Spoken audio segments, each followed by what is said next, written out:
Welcome to Amazon Legends, where we have real stories about making it big on Amazon. Our guests are CEOs of large companies and entrepreneurs who became power sellers, also providers specializing in helping sellers, aggregators that acquire sellers, and former Amazonians will give us an insight from behind the scenes.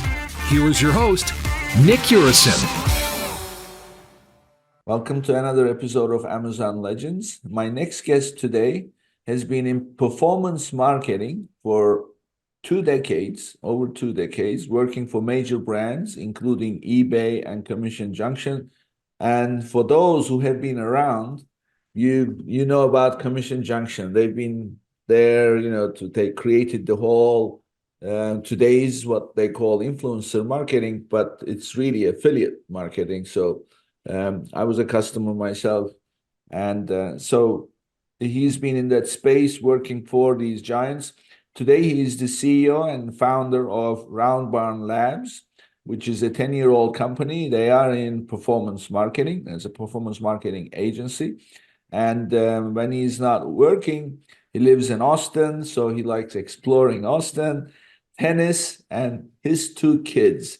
1-year-old and a 3-year-old. So with that, everybody, meet my guest, Tye DeGrange. Welcome to the show, Tye.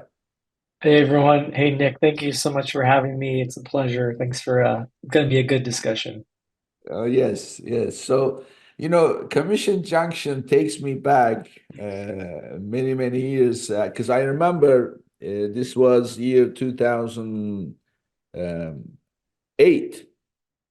And if you remember those days, there was financial meltdown approaching. In fact, we didn't even know what was happening at the time. So it was around those days that I was getting ready to launch my new operation, and we were selling e-commerce company, selling fragrances and healthcare products, health and beauty products. And I was attacking everything. I thought, okay, do this, do that. Amazon was not really part of it, but those days it was called data feed marketing. And of course, Commission Junction was one of those, but it was too expensive. It was cost prohibitive for me to really join. Yeah, CJ is fascinating. They're still a very viable network. I think they just recently announced a new CEO. They're actually part of Publicis now, so they're plugged into a great network of agencies and brands that are looking to do multi-channel performance marketing. And I think for the time that I was there and the time period you were essentially looking to plug in about the time that I was there, which was probably, peak that era of CJ and that era of affiliate marketing. They're still a very good platform, a lot of smart people there. But affiliate is fascinating because in some ways you get to tap into aspects of multi-channel marketing so much so that it's not even really, I think, a channel. It's more of a mechanism to say, hey, I'm willing to pay out for valued actions. And so CJ provides that tracking and that payment and some insights for particular partners that they work with. Yeah, you see, people kind of I don't think they understand the whole role of influencers today or affiliates those days. So it's just like having a product that, let's say, Walmart decides to put on the shelf. Walmart is not going to do anything to market it. Walmart is simply an outlet for the end user to have access to your product. And of course, conveniently, because they have many stores. When you go online, it's the same situation. So affiliates are simply there to provide access to their audiences. But you really have to build up your marketing. You have to build up that awareness, because if I remember right, affiliates those days, there's so many videos, they have a way of checking, okay, which offering pays me the most money? To this day, it's still the same. Which offering pays me the most money? What is their conversion rate? what is their average ticket, and all those things. So if you don't have those mechanics in place, then obviously affiliates won't find it attractive enough to carry you. Isn't that the case? Yeah, it's a great call out. I mean, on one hand, you have the platforms that are really providing the visibility and the tracking and the payments, as I mentioned, some insights. But the affiliates, the influencers, the partners, the publishers, the creators, these are all words used to describe a very similar mechanism, are doing the lion's share of the work, along with the average. Everyone's doing the work, right? It's a shared marketplace. But to your point, if you're not actively managing the program to make sure your offer stands out, to make sure your compensation is well received and understood and aligns with economics, you're absolutely right that the affiliates are going to hunt down the offer that's most compelling. And they're looking at a combination of variables, and they're very, reasonably scientific around it because they have skin in the game. They're not necessarily always getting paid out flat fees up front like a lot of other marketing. They're saying, hey, I'm willing to put some effort in to earn a cost per lead, cost per call, cost per purchase. And so they'll do some homework and analysis and even run live traffic to say, could this net out for me based on conversion rate, brand, AOV, other potential compensation levers and content levers that the advertiser is giving me. So I think you're absolutely on the right track there. Yeah. So, okay. So today's conversation is all about using influencers. In other words, what you do well is paying people for performance. So how do you put a plan like that in place, whether it's influencers, affiliates, Amazon associates, or, whatever the case may be. So we're going to cover this in terms of the real hands-on aspects of the relationship and getting that relationship to pay off. So we'll discuss the relationship and managing the relationship metrics and everything else. So it's a conversation I'm looking forward to because there is a lot of influencer marketing stuff going on out there, but really everybody has some kind of a horse to bet on, so to speak. And hearing from the expert is something I'm looking forward to. So let's jump right into this. So where do we start? What is your approach to this? Yeah, I'm just going to kind of riff off your comment around influencer and talk a little bit about how we think about setting it up and thinking about it and get context to the audience. So, ultimately, we're really looking for the most valuable ROI out there, right? Regardless of where that is. We've run nearly every channel under the sun you can think of. And what we're seeing, right, when brands are talking about themselves versus having others, influencers, reviews, maybe mini celebrities or larger celebrities talk about them, it performs better. It's just shown and proven out in the data. Now, some brands, are going to be able to cut through the audience. You see Super Bowl ads where brands are able to do that. Maybe they don't need as much of a influencer or varying types of influencers, right? Down to, someone who's already a customer that might want to share with a few friends to, a micro or nano influencer to a medium size to a macro to a celebrity. And I think the mechanics of what happens with affiliates and publishers is very similar, right? They're either getting paid a flat fee, they're getting paid a gift. But oftentimes what we try to do and we do well is really minimize the flat fees as much as possible within reason and paying out on, performance basis. So it's something that, if you take a step back and think about the trends and macro things that are happening to impact this, right? Brands don't have as much control as they used to as time goes by. People don't trust as much as they used to, right? And so to have third parties, influencers, genuine authenticity, you've seen this rise of user-generated content on social, all across organic, paid, et cetera. I think it's because of this macro trend. And so there's been a big rush to figure out influencers, to your point. And we set this up, through a number of ways, right? We can do this. We want to say, okay, we're going to go after affiliates for you. We're going to think about blogs, review sites, influencers on various social platforms. a good example on MetaQuest, YouTube was really powerful. We had people, you see it all the time with Apple, right? YouTube is a very powerful lever to consider to work with influencers and say, hey, try out our product. We're going to send it out to you. Here's some of the terms of the deal. Here's how we're going to structure payout. And ideally, there's proper disclosures in place. We go through that process with them, right? We make sure that they're letting folks know that this is an ad. The FTC has really increased scrutiny and put out new standards around this just in the last year.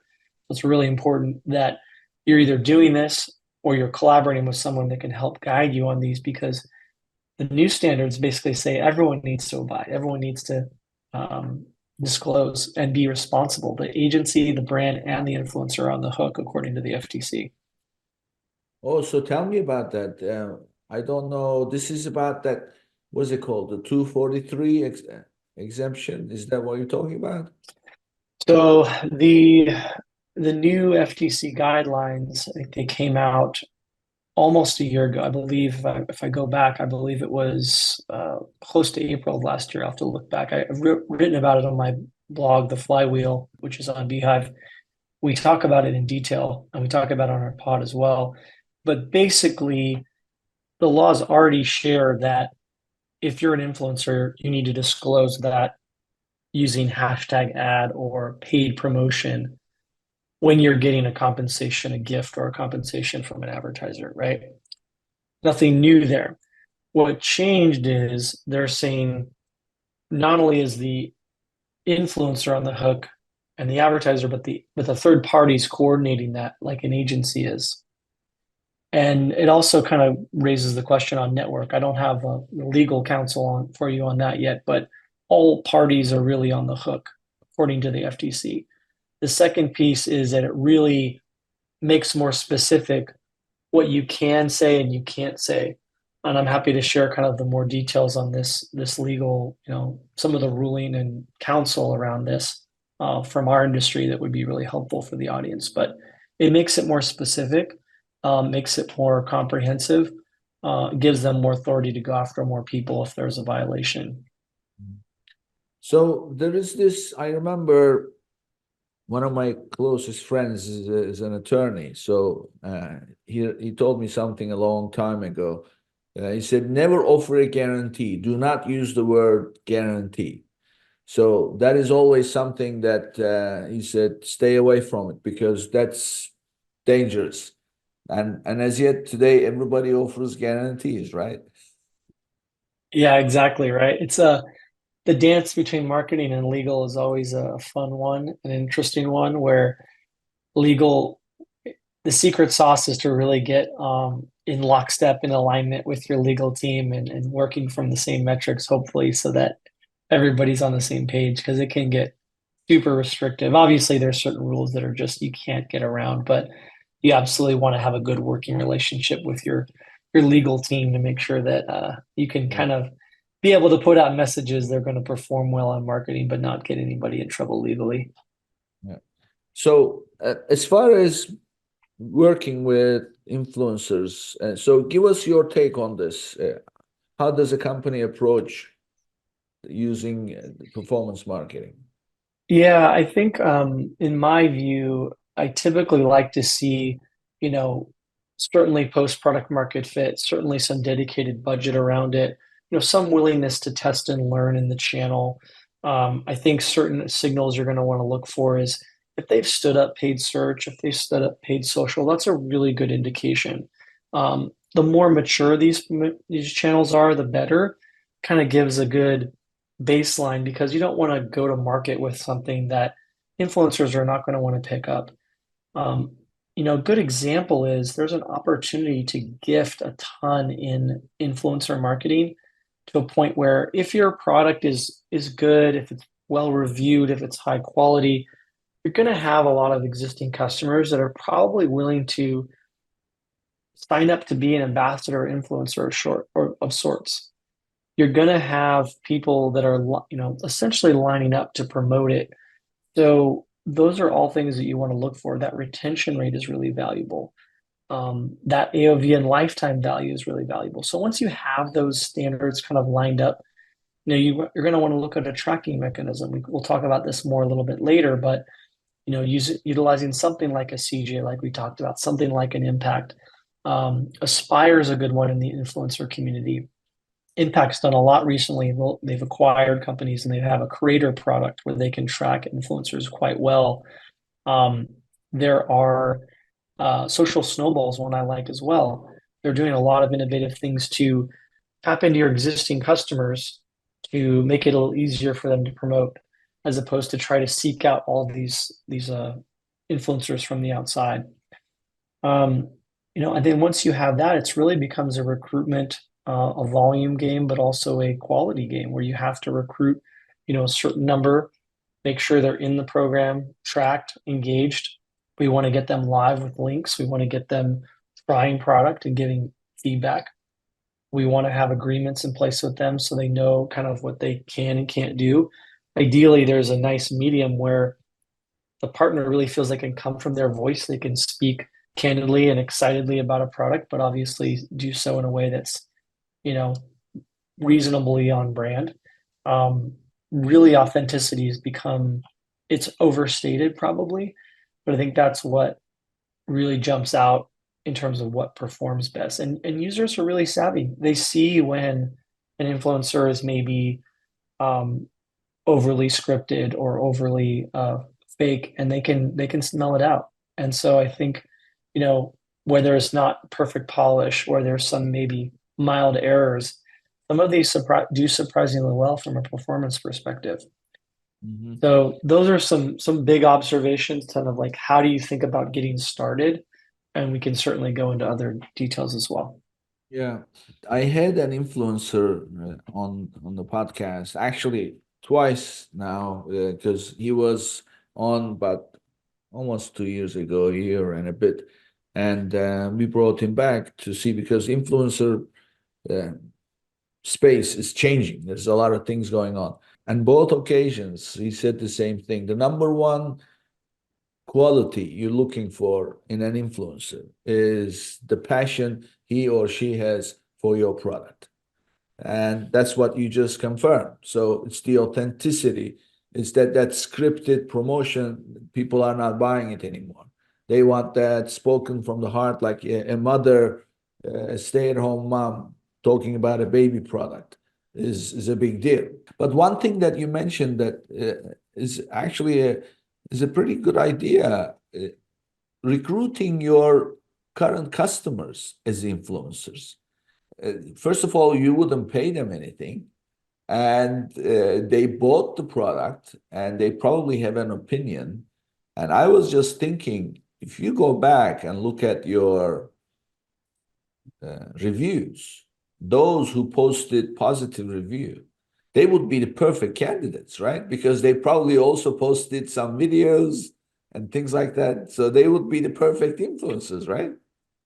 Absolutely. Absolutely. I think of it like you kind of have a diverse portfolio approach, right? You've got these customers, positive reviewers, you can gift, you can get some secured posts from that. That's kind of like your, bit of an incubator. Maybe some of those graduate into your next stage.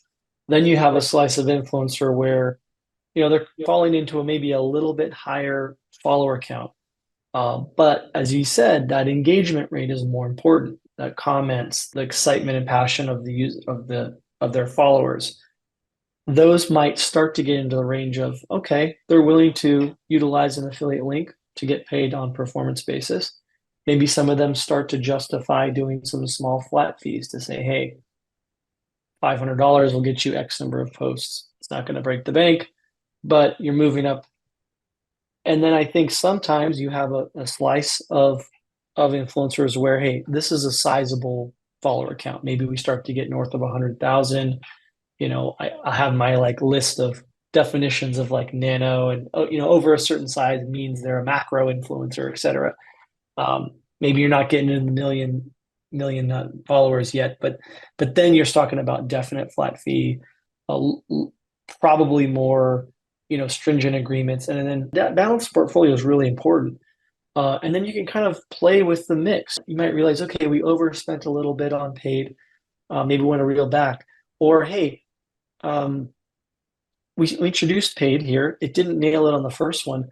But just like any marketing, it takes some time. Sometimes you can get the second time they post, the third time they post is surprisingly can perform much better than the first one because you're kind of warming up that audience. So those are some things to think about when you're thinking about kind of like dividing and conquering and what types of partner influencers to recruit. Yeah. Yeah. I mean, it's the approach where you are paying somebody a flat fee because they have a high number of followers. I mean, they may have a, a large group of people follow them, but that doesn't mean that they're going to be successful with your product, right? So you want to test and see what they can accomplish. Exactly. And I think to that point is it's a huge piece. It's very important, right? Whenever we're suggesting a partner or an influencer affiliate, we've got a lot of historical data to lean on to say, hey, this type of partner performs really well with this type of brand and vice versa. And so we're using a lot of historical data. We're using a lot of customer, advertiser fed data. We're looking at existing data in platform. And then we're kind of making determinations based on that to say, hey, this is likely to perform. And a very high percentage of the time, we're talking north of 80%. I mean, we're getting ROI on our spend, period. So that's the goal. It's not to do branded placements that don't get anything. I think you make a great point. I would also say there's an ancillary benefit, maybe a mild pivot here, but we can get a whitelist agreement. If you get a partner to say, hey, you know what? For X amount, I'll give you rights to this great review to distribute across your paid channels. This can really perform well, and it kind of really ties together one of our reasons for being, which is really amplifying that trust element. People want to see and trust you, and if they see an influencer that's got some credibility, or CNN or Wirecutter given a good review, and then you get the rights to port that into your paid social ads, it's a great kind of arsenal in your repertoire to complement your branded content, your video, your user generated content. So that whitelisting strategy is really important. Yeah. So talk to us a little bit about different aspects of performance marketing, because your approach is not just influencer marketing, so to speak, but performance marketing. So there are networks. These are not necessary, because when you say influencer, I'm just picturing an individual. Like I said, a stay-at-home mom or some Instagram whiz kid, or that's what I'm picturing. But when you say performance marketing and certain blogs and blah, blah, so that's a whole different operation. Nevertheless, it's still under performance marketing. So for our listeners, describe to us the landscape for performance marketing. Who are the players? And share with us some tips in working with these. Yeah, totally. So outside of affiliate influencer, you obviously have your paid search, your paid social, your SEO, a lot of channels out there. You have programmatic, and then the affiliate world, as I shared earlier, there's a lot of like those elements kind of existing within affiliate. And what I would say within affiliate ecosystem and partner ecosystem is you have media houses, Meredith Dash, PNC, Stack Commerce. They might have, dozens, hundreds of partner sites underneath them that are very high quality, like Rolling Stone, GQ, Better Homes and Garden, BobVila.com. These are sites that can do write-ups. It's not just a block banner ad that gets, people get blinded by. It's integration and content within those sites that people are reviewing. People Magazine, Time Magazine, all of those digital properties are accessible through what is kind of considered partner marketing or affiliate marketing within this ecosystem.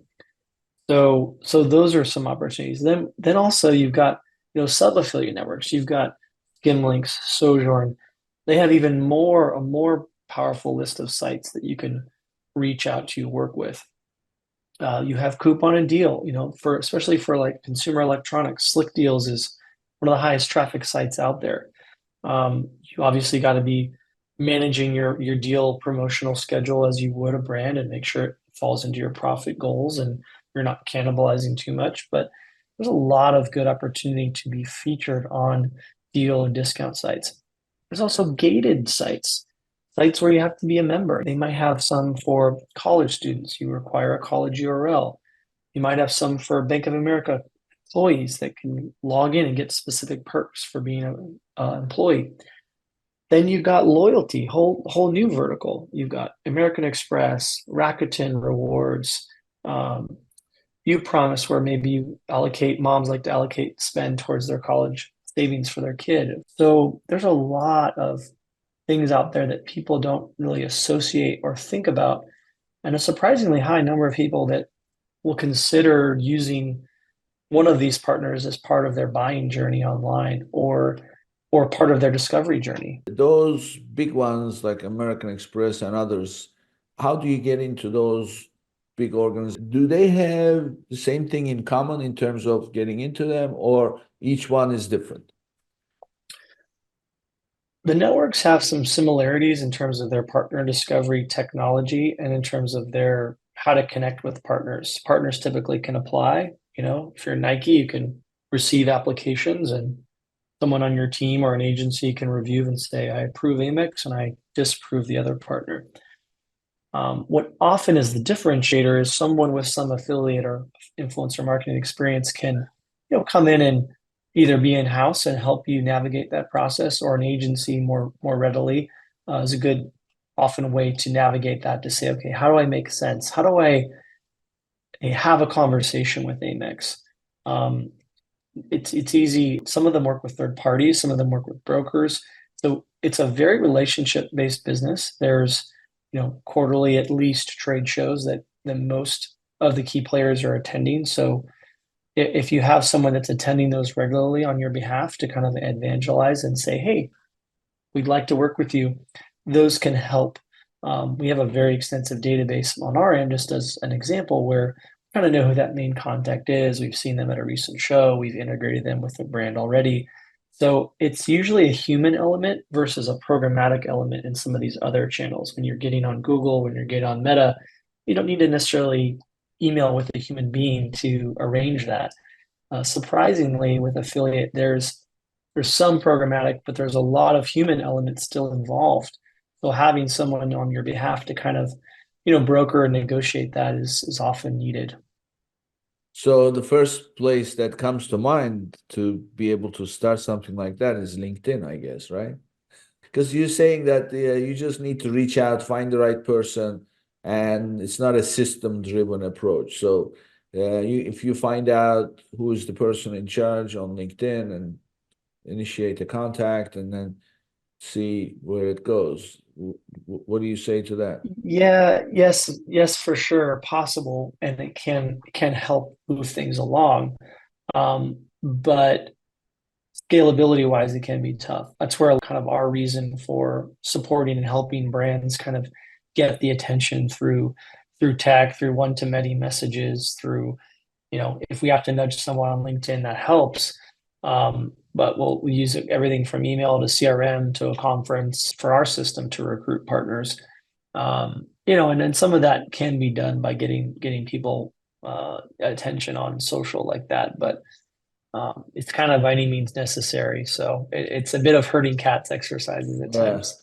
So I'm sure agencies have those relationships, so they can recommend. They kind of marry the advertiser with the right kind of platform based on what fits the best and then what the requirements are and things like that, right? Exactly. The best affiliate marketers are really phenomenal matchmakers, and they're doing it in a very, hey, how do we get the best performance out of it way, not just relationships, but data and relationships. Yeah. I mean, once you have the deal, then obviously it's the execution is everything, right? So execution means right kind of content, right kind of tracking in terms of what's working, what's not working. And so it's not Yeah. something you want to do on your own. So let's talk about the Amazon program because they have something new. They call it the creator program, right? Not influencer, but creator. So Tell us a little bit about that. Yeah, absolutely. Amazon's got one of the most storied histories in affiliate, with associates being massive, and then recently coming out with Creator. They're trying to tap into the influencer space, and a lot of influencers are flocking to it. A lot of brands are wanting to take advantage of it. It's one of the most widely promoted brands. There's so many SKUs. There's so much velocity through it. It's very attractive for affiliates and creators in this case to really consider. They've thrown a lot of technology at it to make sure that they're supporting creators and doing it right. So it's definitely grown. It's definitely gained a lot of attention. It's definitely I think there's also a number of challenges that comes with it where certain other partners are kind of coming in and complementing it as well. Yeah. So what is a good idea? Because there is this uh, split between micro influencers versus the large ones. So what is your take on bringing them on board? Who is a better deal and for the brand to benefit from? Yeah, we've gotten really positive response from a performance and also just a subjective reaction from the brand around a lot of these nano and micro influencers that might have less follower count, but just very much exude like, hey, genuinely care about this product. Um, this isn't like a full-time job for me where I have, an army of PR people helping me. It's the micro, the nano has been very attractive. It can be some challenge around kind of the scalability and the organization of them, but again, that's one of the things that we can help support with.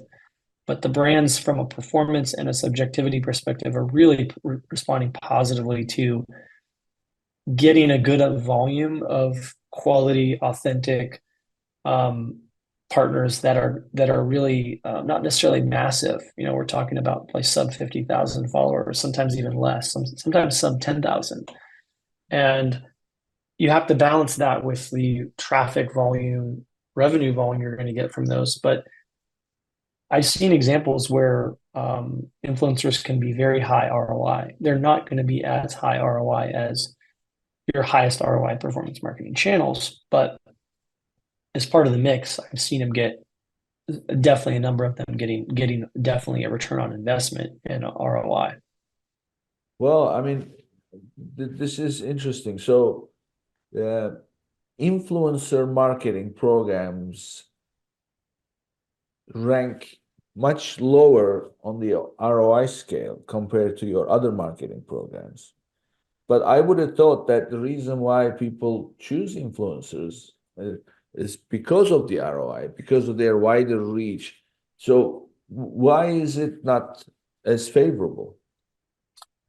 Yeah, I think it's hard to say, on a whole that it's not as favorable. I think that what happens is it's very dependent upon the channel. We're talking about YouTube, Meta, TikTok, et cetera. There's so many channels and there's so many brands and so many different situations. So I don't want to say like it's not as favorable. I would say if you're talking about like Meta is just a machine from a performance marketing perspective. Google, especially with some intent-based search, very hard to beat from a pure performance marketing perspective, right? If you introduce some of the affiliate elements of like deal and loyalty where there's intent, but then you kind of mix in content, the ROI there can be phenomenal. Affiliate can have one of the best ROIs and efficiencies in CAC I've seen. If you're talking about comparing it to those outside of that, again, it's a bit of a blanket statement, but I think it can compete. But it has to be really well set up and structured the right way. You got to have your URL, you got to have your UTM set up properly, you've got to have maybe a unique code to help make sure you're tracking properly.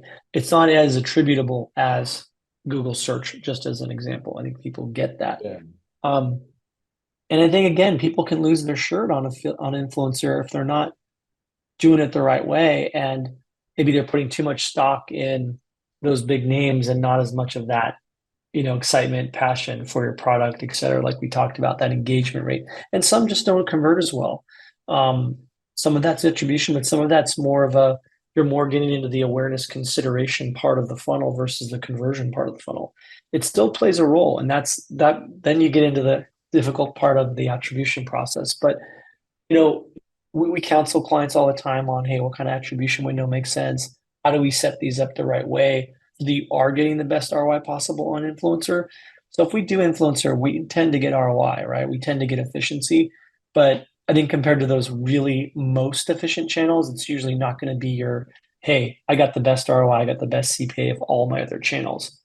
Ideally, it still plays a part. It still contributes. I have a question for my listeners. Are you experiencing cash flow challenges with your Amazon business? Well, silly question. Who is not, right?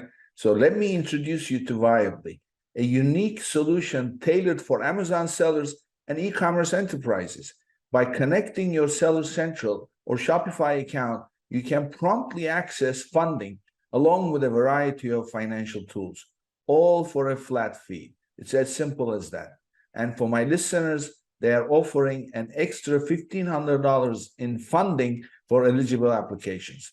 Start your quick and easy application today at runviably.com/legends. And that's runviably.com/legends. Okay, so as far as the ROI, so I heard you mention improving the tracking, improving the coding. So tell us a little bit about that. What does that entail? Yeah, I would say it's a great question. So making sure that, if you're utilizing an Impact or a CJ for your, network-based tracking, really making sure that they're set up there, they have that appropriate link. In addition to that, you want to go through a proper, Google UTM builder, make sure that aligns with your internal tracking so you can define each of those parameters appropriately. There's ways to do that through Google URL Builder. There's ways to get advice from your team and from an agency around that. Those are two really big ones. It sounds very simple, but a lot of times it's not being done properly. There's ways to go into a CJ or an Impact and kind of go through the URL building process with a partner that's new or even a mature partner to say, okay, here are the links. These links are dedicated to you. A lot of the networks are now enabling you to say, okay, you're going to use this code and it's X number of uses or it's one-time use. There's ways to do it so that other partners are not getting credit. If I'm influencer, 123 in LA, and I get a code, we don't want influencer ABC in Dallas to use that code and get credit for their attributed code. So there's ways to set that up from a network, a Google UTM, and a vanity and a code perspective that all really help give you the best fidelity there. Aside from that, I think just that should cover you at a macro level, but there's other things from with affiliate, are you tracking off of API, pixel, or batch? Really the top three tracking methodologies. And it's wild how often you're not getting enough tracking fidelity. We recommend Moonpole. They're a really good third party that does a great job with tracking and validating affiliate traffic. And they can run through a lot of different URLs, influencer-based traffic too, to make sure that from the entire string, are we losing tracking at any given point? And they've done a lot of thought around cookies, first-party cookies, third-party deprecation. Fortunately, a lot of affiliate does rely on first-party cookies, but some of it does rely on third, which we know has gone away for many and is going away for all by the end of this year. So it's starting to go away as we speak. So it's really important to kind of have those things covered and checked to make sure that you're tracking as effectively as you can. So obviously you're talking about websites. So using these influencers or affiliates on your website. When it comes to Amazon, you can't use any of these things, right? You would have to go by what Amazon provides, which is the attribution tags, right? Correct. And again, maybe it's a good segue. You've got, various offerings that Amazon has put out from a associates and creator performance, but maybe it's a segue into the opportunity with Levanta. They've done a very good job to introduce a software and a way to track Amazon ASINs, Amazon seller activity with third-party traffic like an influencer and affiliate. And so we're seeing it with some of our brands. We're seeing it with a lot of interest from people. They're growing very quickly. They're doing a great job. They come out of the affiliate space. They understand the people and the players and how it all fits together. It's a great complement to an Impact or a CJ. I think it's a good complement to an influencer network like an Aspire or a Social Snowball. And they're basically letting you drive traffic directly to those ASINs and have the full visibility.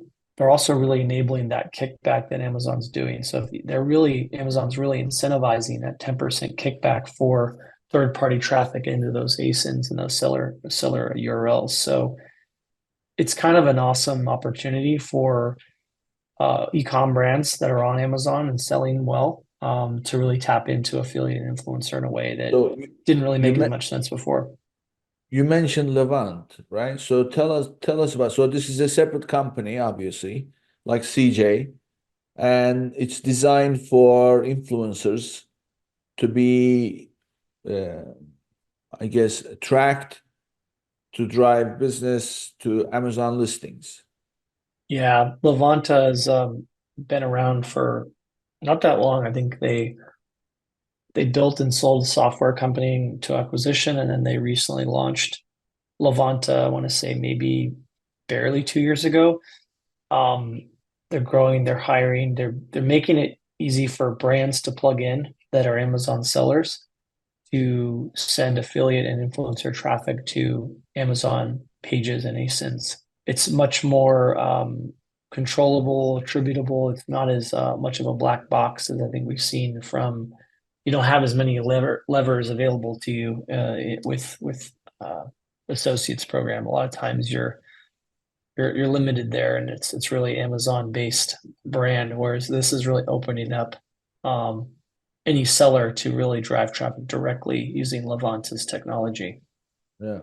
So my standard question for using influencers in terms of tracking is when you work with an influencer, how do you drive the traffic to your Amazon listing? Do you drive it directly? So do you share your product listing page URL or in another way? So in your opinion, what is the right way to do it? Yeah, typical use case for most brands using something like a Levanta is probably to look at the driving traffic to the specific product listing that you're referencing. Yeah, the influencer can kind of tell a story or link in various ways to like, this is the product, this is why I used it, this is why it's great. And that's been kind of the most frequent use case that I've seen.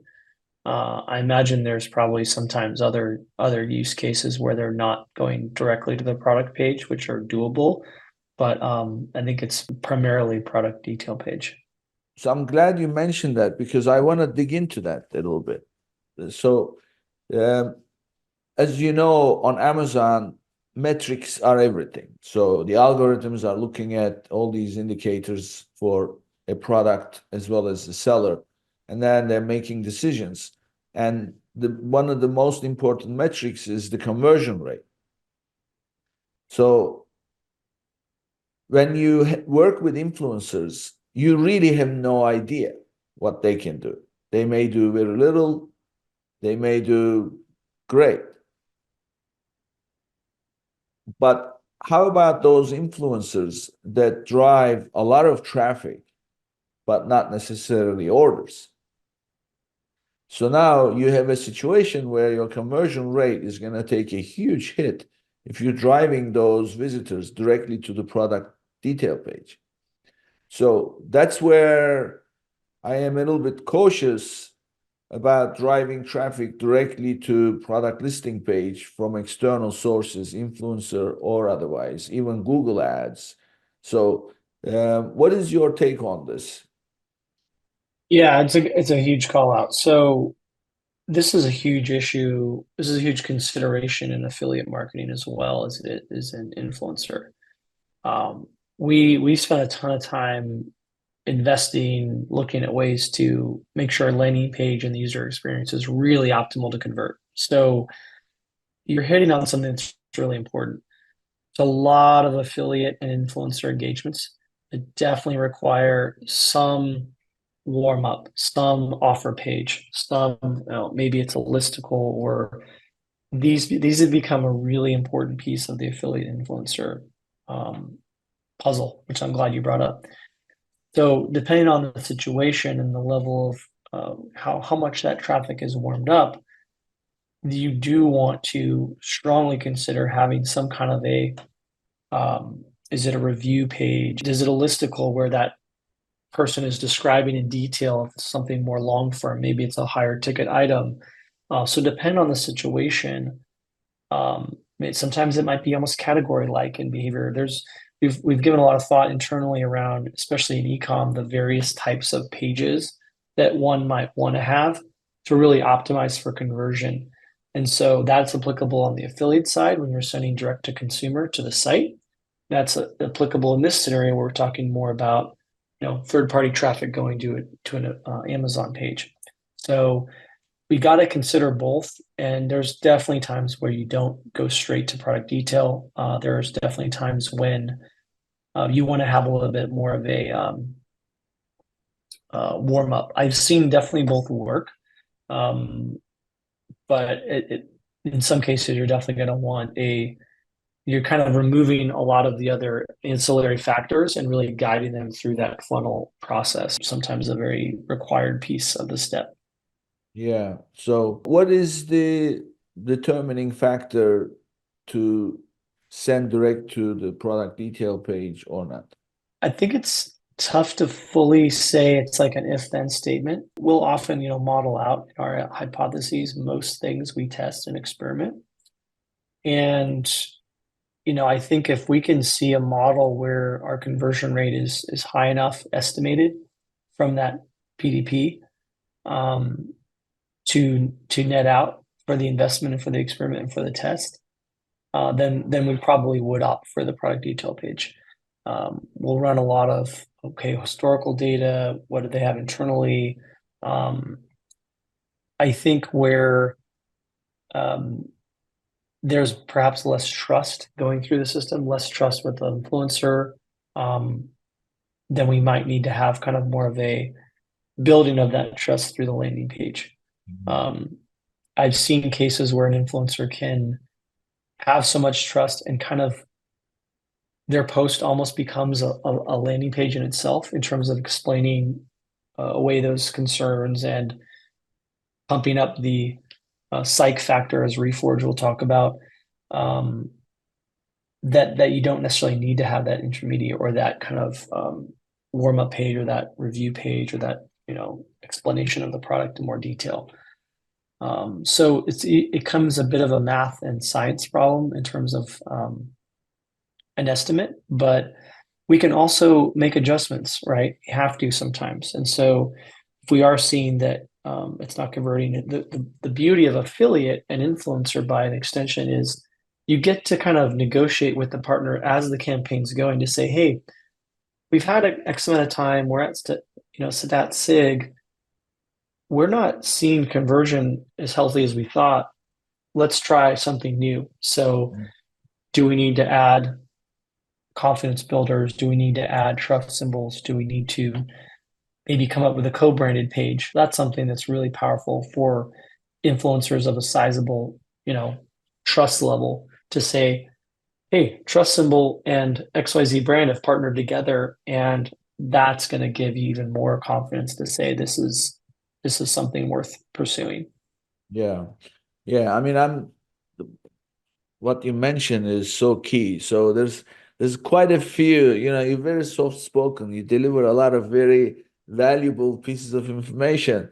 But yeah, I wanna really emphasize these things because there's quite a few things I picked up from everything you said. So first of all, do not go hiring 10 different influencers all at the same time. Test one at a time, right? So that's key because you want to know what they're going to bring to the table. The second thing that I heard is you have to test. You have to test. In order to test, you have to have historical data about your page performance, your product detail page performance before the influencer comes on board and after the influencer comes on board so that you can see how that's impacting your conversion rates. So between those two, bringing one at a time and testing before you go all out is important for two reasons. First, you get a sense of what's going on. Second, when you are ready to scale, bring another influencer and another influencer. And so it's going to multiply, right? So you now have a playbook, so to speak, of what to do and what to look for. And then you start to set your benchmarks around these influencers of how you want them to perform. And then also, these playbooks are important, not about knowing what to do in a new situation. They are also important in situations where things don't work. So it's almost like creating one of those flowcharts.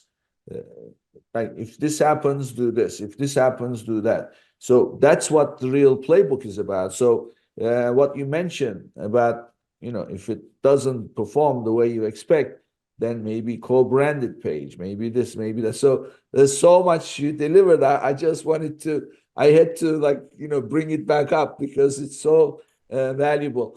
I want to conclude with this thing and tell me what you think. So there's again two controversial approaches to bringing affiliates direct to your product detail page if we go that route.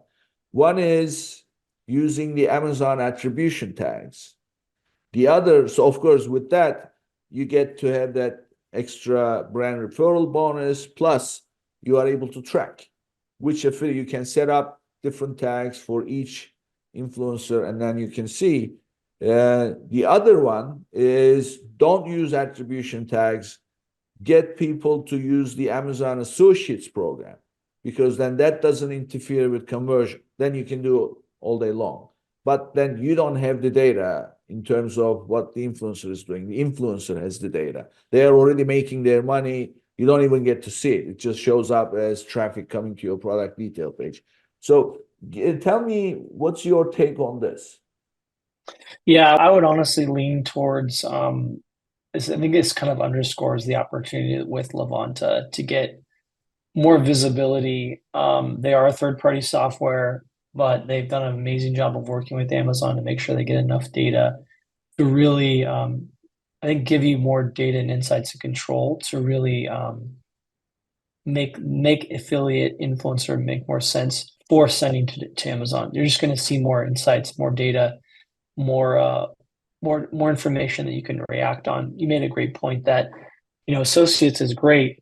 It's sizable to volume, but I think my experience seems like it makes a lot of sense for Amazon-based products. Not to say it can't work, but I'm excited about what Levanta is offering because it just seems like it's so much more brand centric in terms of like what they typically expect from a platform. Amazon's great for advertising. Don't get me wrong. Across the ecosystem, you've talked to a ton of guests that tout that, from the DSP to all the ad units to the benefits are immense.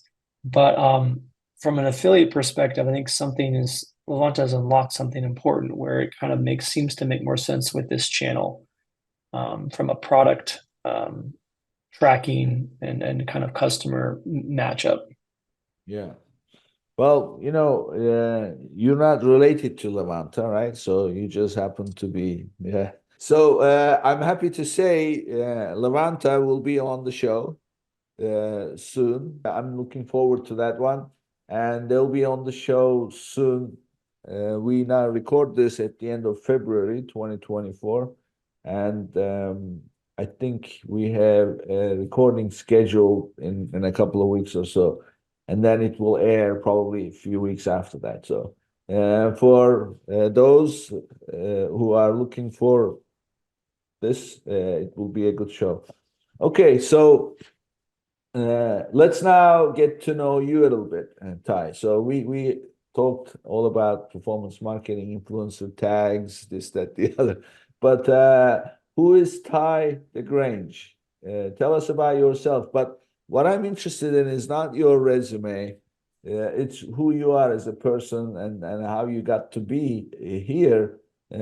So give us your where did you grow up, and what was it like growing up as a kid in terms of what you do today? When was that first starting to show signs? Thank you. I grew up in Northern California, a town about an hour north of San Francisco. I was fortunate because my grandfather and grandfather started a summer camp and dude ranch for kids, and so a lot of they'd bring kids up from San Francisco to learn how to be, cowboy or cowgirl and get the life of the farm. And that's how my mom and my uncle grew up, and that's how my sister and I grew up. And my dad was a real cowboy; he was a horse trainer. Met my mom at the summer camp, and they fell in love, and then they separated and got disconnected, lived their lives, and then and older they reconnected at a horse event. Of course, I think my mom was judging. My dad reached over, picked her up, gave her a big kiss, and rode off into the sunset. Just yeah, it's a very very amazing upbringing, a good close knit family, a great community. I was able to meet so many lovely people through the summer camp growing up, and got exposed to riding horses and taking care of animals and working on the ranch. And I think there's a discipline and work ethic that's appreciated. Hard work was always rewarded. I wasn't really, I joke with people I was raised to be a cowboy, but ended up in performance marketing. It's very different, obviously. But I'm finding myself looking back to my dad's sage words of wisdom, which I've written about on my blog and stuff. Like, he had some zingers that are really true to this day. And so it was an informative way to grow up.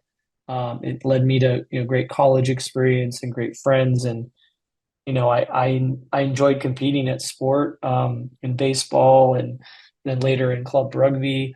Now I'm kind of a weekend warrior tennis player. I'm not very good, but I'm trying to be. I love community. I love building that with our team and with my wife and I and our family. And yeah, that's a big part. I think a big drive for me is learning. I think that's why there's an autonomy of being able to have an agency that's small and boutique, and we're trying to be really high output, high quality. But I think it's all about learning. You're just always testing and learning something new, which is a big part of my reason for doing what I do. Yeah. So my question is, how does a cowboy become a performance marketing guy? What was the switch?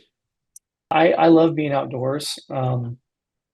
My parents really craved the horse way of life, and I think there's a lot of external things you look at and go, "Wow, it's romantic, it's cool. How do you get to do that?" But they craved it in a way that was so far, beyond my sister and I. I think a funny thing happened where, I'd be watching, commercials as a kid and just enamored with the combination of art and science that went into reaching an audience and kind of making people connect. You look at what Nike did in the early 90s.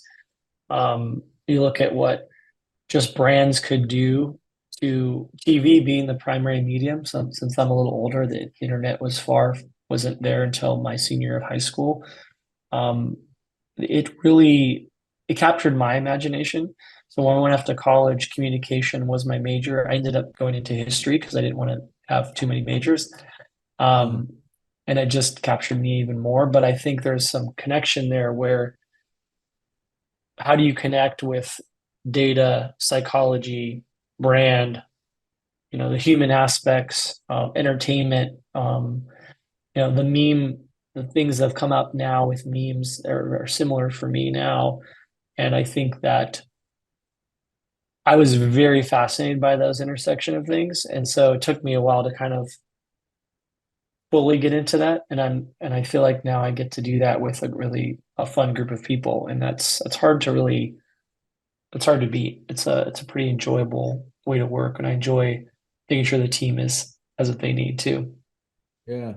So would you say that cowboy life is a solitary life or is it a social life usually? I think that's a great question. I think most of the time it's associated with quite a bit of a solitary life, and I think that depends. If you got a crew and you're herding cattle, you that crew is your social life. If you're going to shows to compete, that community is your social life. Um, I have a big family friend influence in the roping world. You have a team, your two-man team or two-woman team of roping. A barrel racer might be more solitary, maybe like a tennis player. Um, so it depends on the use, but I think general perception is you're kind of the Marlboro man by yourself with cattle and a Yeah, horse out in the range, right? yeah. So I mean, I'm listening to you because I heard you mention that as a kid you were watching TV and then that connection, the commercials and everything. So it almost sounds to me like, having been in that world of solitary life as a cowboy, looking for that connection, and then you found that connection in marketing, right? I mean, that almost, I mean, was that a deliberate kind of, or it just kind of subliminally it was driving you to, this life is not where you're gonna find, but over here, this is what you want? Yeah, I think it wasn't intentional necessarily, but I think, my parents, our family was so supportive and like kind of very fortunate, right? A combination of factors, had a didn't have a lot of resource in some ways, in other ways we did. And then, later on, we were more fortunate. And I think like they were just always very supportive from the get-go to be like, really go after what you want to do. Get something you're passionate about and excited about. And they really emphasize that, my dad in particular. So I think that gave me the freedom from just who I was already, but also how I was being encouraged by my parents to pursue things that I thought were interesting, like history or like marketing or like aspects of how brands are connecting with people at that time in that medium. And so I think I was encouraged to explore cool things that really connected with me to do, as opposed to like, well, you got to kind of clock in and clock out, and that's it. You only have two options. Very, very 1% fortunate and grateful to have the access and the connections to good people and the schools and teachers and all that stuff that really kind of enabled that. I mean, God, to even to go into work in the Bay Area at the time I did, it opened up so many doors, as you can tell. It's just amazing. Yeah, I mean, there's a show, old show, Two and a Half Men. I'm sure you've seen. So, their relationship with their mother. And I remember this little exchange between one of the sons, I don't remember which one, and the mother. And the mother says, "But I love you." And of course, the son did something terrible. And says, "But don't worry, I love you." And he goes, "But why do you love me? I did such a bad. Oh, you're my son. I have to love you." So it's out of necessity. So the reason I tell this is because your parents are gonna support you. I mean, some parents fight you. I mean, I've seen enough of it myself, in myself as well as friends. But generally, parents support you. But what is curious to me is you sought after a life that right in the center has connection, even though what you were brought up to wrap yourself in is a solitary life. So that's something that was clearly there for you to say, this is where I want to be. And of course, with parents' support, you got everything you wanted in terms of the kind of life you are looking for. So Yeah, I will say like there's some aspects of solitary, but there's so much community to Oh yeah. Especially the summer camp aspect and the friends and family I grew up with. So like, yeah, is kind of a funny, surprising progression that kind of came to be not by design, but by a number of factors, and like a lot of people. And but yeah, you can kind of see the themes of community and Yeah. connecting throughout a lot of it. Yeah. Well, great conversation, both business and philosophical. So, Ty, tell us, how can people reach you? Give us your contact information. Thank you so much, Nick. Best way is probably on LinkedIn, Tye DeGrange, CEO of Round Barn Labs. If you want to check out our website, you can, roundbarnlabs.com. And then I also am on Twitter a little bit here and there, and like to follow tech and D2C, comm and SaaS and some of the fun emerging stuff that's happening. So always love to have people reach out and say hi and ask for help, anything they can do to support. I'm here for it. Yeah, great. I'm sure you will hear from people. Thank you, Ty. Great conversation, and thank you for being here. Thank you so much, Nick. Appreciate Thank it. you. Before I go, a quick reminder to say goodbye to your cash flow problems and claim your extra $1,500 when you qualify for $25,000 or more in funding. Go to www.runviably.com/legends and start your application today. And this brings us to the end of another episode, and I'll see you on next. If you enjoyed today's episode, be sure to subscribe, rate, and review the episode, and share it with someone you think would benefit from it too.